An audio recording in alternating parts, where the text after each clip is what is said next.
শত শত লোকেরা নিয়ে যাবে বইয়া, শত শত লোকেরা নিয়ে যাবে বহিয়া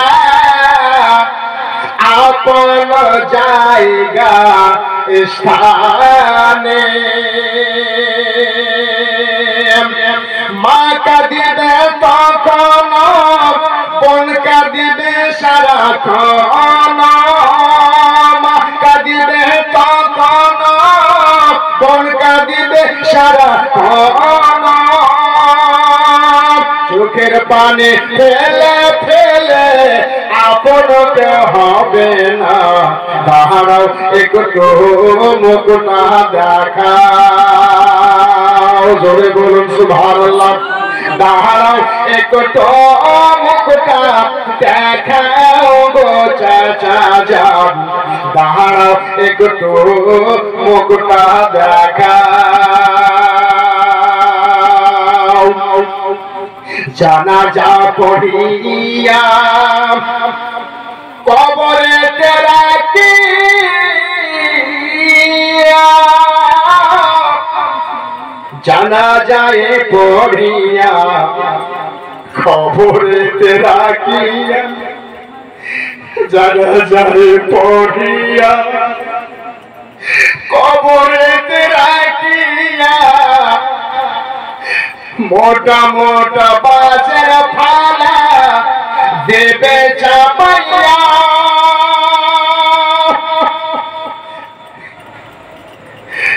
জানাজায় পড়িয়া কবরেতে রাখিয়া, মোটা মোটা বাঁশের ফালা দিবে চাপাইয়া।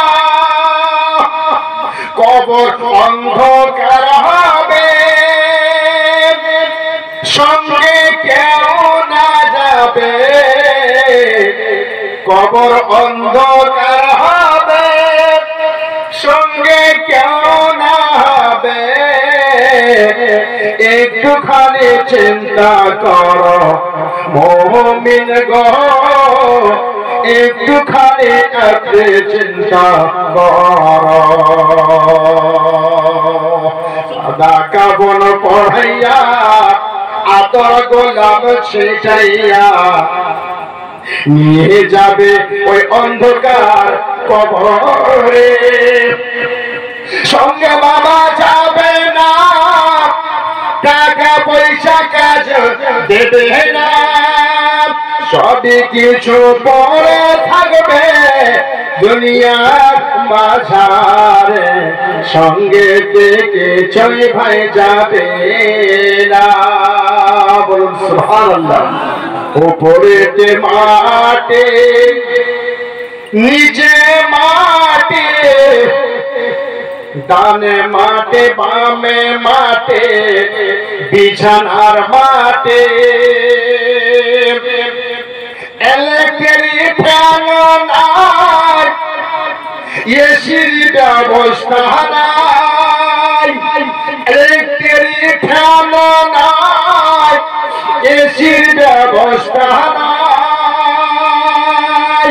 কি করে থাকিবে মনে, কি করে থাকিবে মনে, মাটির বিছানা।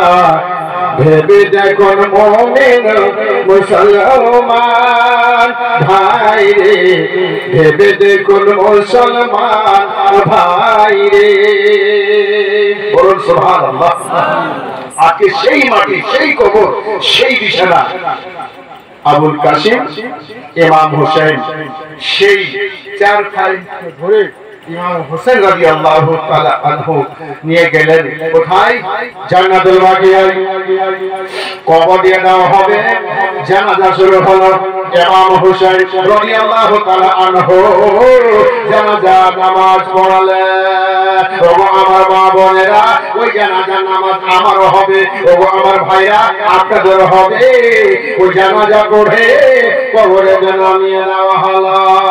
হাদিস পাকের মধ্যে বললেন বিসমিল্লাহি وعلى ملة رسول الله صلى الله عليه وسلم এই কথা বলে দেওয়ার পরে মাটিতে রেখে দেওয়া হলো মাটিতে রেখে দেওয়ার পরে পাটাতন দিয়ে দেওয়া হলো কবর অন্ধকার হইল এবার বাবা আবুল কাসিমকে বলছে ইমাম হোসেন ও আমার আবুল কাসিম এবার তুমি মাটি দিতে আরম্ভ করো আবুল কাসিম রাদিয়াল্লাহু তাআলা আনহু তখন মাটি দিতে আরম্ভ করেছেন বাবা তাকে আমরা বলি মাটি দেওয়া দোয়া আল্লাহ কোরআনের মধ্যে বলেন মিনহা خلقناكم وفيها نعيدكم ومنها نخرجكم تارة أخرى منها خلقناكم এক লোক দিয়ে দিলেন